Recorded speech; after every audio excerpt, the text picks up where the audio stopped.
Welcome back, everybody. This is Nurse Mo, and today we are on episode 158 of the Straight A Nursing Podcast. And today we'll be talking about APGAR scores and those crucial first newborn nursing assessments and interventions. Before we dive into that, let's take a quick moment for the listener shout out. Tanisha left this review of my book, Nursing School Thrive Guide, and she says, I listened to it on Audible, twice actually. This is how I discovered Nurse Mo and all of her wonderful resources, podcasts, planners, study guides, nursing school notes, you name it. If you haven't checked out her website, do it. You won't regret it. Tanisha, thank you so much for taking the time to send that in, and I'm so happy that the resources I provide nursing students have been helpful for you. So in this episode, you guys, we're talking about APGAR scoring. At the end, we'll have a few pod quiz questions because I know you guys love those, and if you do really love them, I also have an exciting announcement at the end about how to get more pod quizzes into your life. So one of the most important functions you will perform in that postpartum period are the assessment of and interventions for the newborn. So if you're the baby nurse, which means you're the nurse caring for the baby, that's going to be your role. And essentially, this can be divided into 3 phases, starting with birth and leading up to the period where the newborn has appropriately transitioned to life outside the womb. So in this episode today, we'll be focusing on that initial moment, those initial assessments that occur within the first minute up to that first 24 hours after birth, with a heavy emphasis on that very, very immediate postpartum period. So immediately after the infant is born, you'll be conducting some key assessments. And the most important of that is the APGAR score. So this assessment is basically a quick overview of the baby's body systems and adaptation to extrauterine life. It is typically conducted at minute 1, then again at minute 5, and then if the scoring is not where the MD or your hospital policy and procedures wants it to be, typically a score of 7 or greater, if it's not there, then there are further assessments at the 10, 15, and 20-minute mark, okay? But your hospital, your facility may be different. You may do the scoring at every interval, no matter what. They may have a different threshold for what requires further assessments, etc. But that's a generalization. You do it at minute 1, you do it at minute 5, and if that 5-minute assessment is less than a 7, you're doing it again at minute 10, 15, and 20. So with this assessment, you're looking at 5 key components: the baby's activity, pulse, grimace, appearance, and respirations. So APGAR, which is why we call it the APGAR. So the best possible score is a 10, but typically anything in the 7 to 10 range is considered generally normal for that very immediate period after the baby is born. A score of 4 to 6 tells us this baby's having some difficulty adjusting to life outside the womb. This could be due to medications that were given during labor, or in cases of a very, very rapid delivery or a premature delivery. Now, a score of 0 in any area or a total score below 4 is of a special concern. This baby may have a health problem we don't know about yet, maybe a cardiac abnormality, may have a bleeding disorder or be hemorrhaging in some way, or difficulty breathing.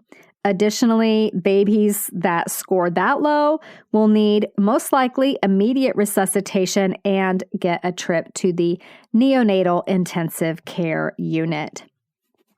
So a baby whose APGAR score does not improve beyond that 0 to 3 range at that 20-minute mark has a very, very high risk for mortality. So again, as that baby nurse, the one caring for the baby, it is your responsibility to always immediately report APGAR scores to the attending practitioner so that appropriate interventions can be completed.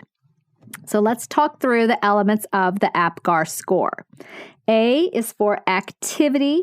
You make note of the baby's level of activity. It can range from no movement with flaccid muscles, which is a 0, to some flexion of the limbs, which is a score of 1, or vigorous movement of both arms and legs, and that is a score of 2. So that's activity. For pulse, you can obtain the heart rate by auscultating the heart, though some reference materials that I came across as I was researching this for you was that you could also palpate at the junction of the umbilical cord and the infant's skin. Though at the hospital where I work, it's via auscultation. So a heart rate that is absent is a score of 0. A heart rate less than 100 beats per minute requires some immediate intervention, and we'll talk about that in a minute. And a rate less than 60 beats per minute requires chest compressions according to PALS guidelines. So a pulse of 0 is a score of 0. A pulse less than 100 is a score of 1, and a pulse greater than 100 is a score of 2. With grimace, we're looking at the baby's response to stimulation.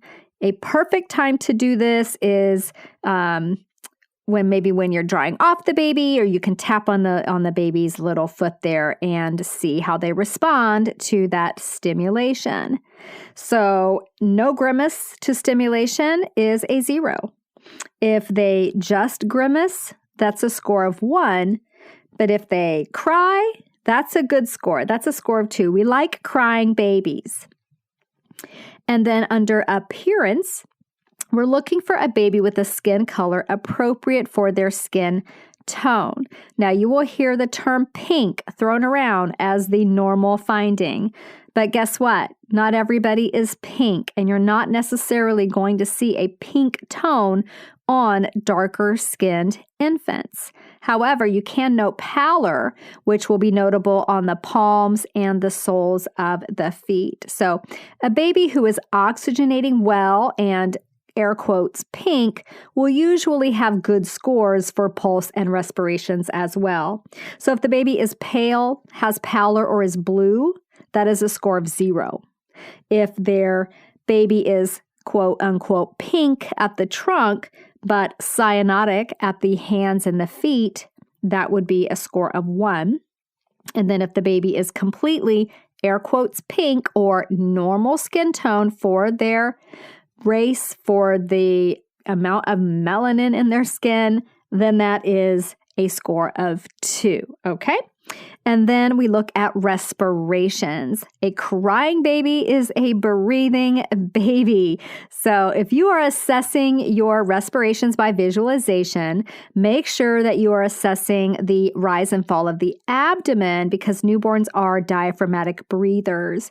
At my facility, it is standard practice to measure respiratory rate by auscultation, so listening with your stethoscope. A baby with inadequate respirations, or of course, no respirations, requires immediate respiratory intervention. So no respirations is obviously a score of 0. If their respiratory rate is slow or they have just a very weak cry, that is a score of 1. And then a good, strong cry is a score of 2. So some nurse interventions can improve the APGAR score, and these include stimulating the baby to breathe and, just like I mentioned earlier, drying the baby, you get their grimace. You could also be stimulating them to breathe with that rubbing of their skin, or providing positive pressure ventilation via the bag valve mask. That might be something that would be done. Now, you might hear people talking about bulb suctioning. This is actually being phased out as a standard procedure. Bulb suctioning the airway only when it's absolutely necessary seems to be more the standard of practice going in that direction, but a lot of times nursing school textbooks are really old, so it might say bulb suctioning as a just standard procedure, okay? The studies are showing there's risk for bradycardia, there's risk for aspiration, and that babies might do better if they can just cry and clear their own airways. So just be aware, check your facility protocols for bulb suctioning. Normalizing baby's temperature. Usually this involves keeping baby warm, but if the parent was febrile, baby could have hyperthermia. So normalizing temperature could go either direction, though usually it is keeping the baby warm, and that's, drying the skin and using that radiant warmer, and I believe the mattress may be warmed as well. If the baby's very premature, that's a whole other ball of wax, so we'll talk about very premature babies another time.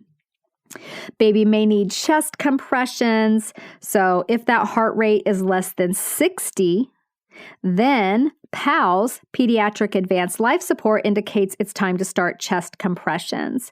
So note that many times, many hospitals will have a team for neonatal resuscitation. You would get that chest compression started, but that neonatal team would then soon be at the bedside to take over and take the baby to the NICU. And then if that heart rate is less than 100, or the baby is gasping or having periods of apnea, then that PPV with the bag valve mask will be needed until that heart rate is normalized and that respiratory status is improved. Again, hospital policies will dictate a lot of this. This is a general overview. So some other interventions during that immediate postpartum period include things like drying the infant and utilizing skin to skin to promote bonding. This also prevents heat loss and really does help baby adjust to extrauterine life, okay? And then my sister-in-law said they may not even dry the infants. They just go straight to skin to skin. They get the baby on the skin immediately. You may be drawing cord blood gases if there's any question about the baby's oxygenation or acid-base balance. You get that from the cord blood. That would be a protocol or an MD order, of course. And then cord blood could also be sent to the lab to assess baby's blood type. We'd also want to get an ID band on the little one as soon as we can. Placing the cord clamp typically at 1 minute, though it does depend on what's going on with the baby. And then vital signs at regular intervals. A common interval is every 30 minutes, and this includes baby's temp, heart rate, and respiratory rate. And again, best practice is auscultation, but it may depend on your hospital's procedures, how you obtain that respiratory rate. Baby typically won't be hooked up to a monitor, so heart rate auscultation, typically better, more reliable than palpation. So in that postpartum period, maybe not just the very immediate period, but a little bit later, at 1 hour, a very typical course of action for things that you do with this baby are get the weight, get the measurements, get the footprints, that erythromycin eye ointment that the little babies get, the vitamin K that is used to prevent hemorrhage. Some facilities may give the Hep B right then, but it's often delayed until day 1, which would be the next day. Assessing baby for any abnormalities, getting a thorough head-to-toe assessment. If the parent who had the baby was diabetic or received certain medications in labor, such as some beta blockers or terbutaline, then the blood glucose level will be checked. Or if the baby is preterm, you would check a blood glucose. Or if they're very small for gestational age or very large for gestational age. And then, of course, always promoting bonding and breastfeeding as appropriate. So there you go, guys. Super quick guide to APGAR scores and some of the key nursing interventions in that immediate period following the birth. So when I was in my labor and delivery clinicals, I wasn't too excited about taking care of the laboring individual. That just seemed so hard for me to watch someone go through that. Anyone that goes through that is a total and complete rock star. Very hard for me to witness other people being in pain. So I much preferred being the baby nurse. So I thought that was really fun. So doing the APGAR scores, doing the vitamin K injections, getting the weight and the measurements, and they're just like little peanuts. They're just so cute. So yeah, I much rathered being the baby nurse with all of that. So let's do a few pod quiz questions, you guys. I know you guys that have experienced these have such great feedback. You really love them. And if you want a lot more pod quizzes in your life, then you are going to love my new podcast called Straight A Nursing Study Sesh. So I will give you all the details on that in a bit. And you can check it out at straightanursingstudent.com/study-sesh. Okay, so let's do a few pod quiz questions here. I'll ask you a question, pause to give you time to answer, and then we'll go over the answer. Name 2 common labs that we may get in that early postpartum period using the cord blood. So an ABG and the baby's blood type. If the heart rate is less than 60, what do PALS protocols indicate is needed? Chest compressions. If the baby is darker skinned, where can you observe pallor most reliably? On the palms of their little hands and the soles of their little feet. Very good. What does the G in APGAR assess? G assesses grimace, the baby's response to stimulation. And what's the most reliable way to count respirations?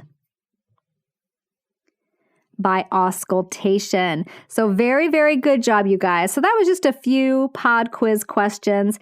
Imagine having an entire episode dedicated to pod quizzing you on newborn assessment. How helpful would that be when you're reinforcing your learning and studying for exams? Well, that's exactly what Study Sesh is. It is a podcast dedicated to pod quizzes along with drills, case studies, and something called a power hour where we deep dive into a specific topic.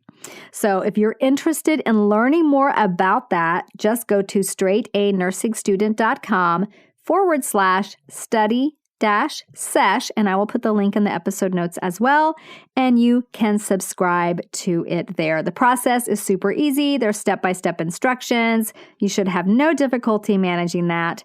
You guys are all super smart, and I am excited to see you over there on Study Sesh as my study buddy. Okay, next week, you guys, we are going to talk about memorizing versus conceptualizing in nursing school. So I know you've probably heard people say, don't memorize, just understand concepts, but that's kind of hard to do for everything. Some things are just not a concept, okay? Foley catheter French sizes are not a concept. Needle gauge sizes are not a concept. The cranial nerve numbers and names, that's not a concept. Those are just facts, and we have to memorize them so that we can apply them to the broader concept. So that's what we're going to be talking about next week, memorizing versus conceptualizing, and some techniques that you can use that are really effective for nursing school. So I'll see you back here next week to talk about that. Bye for now. This podcast is brought to you by Straight A Nursing.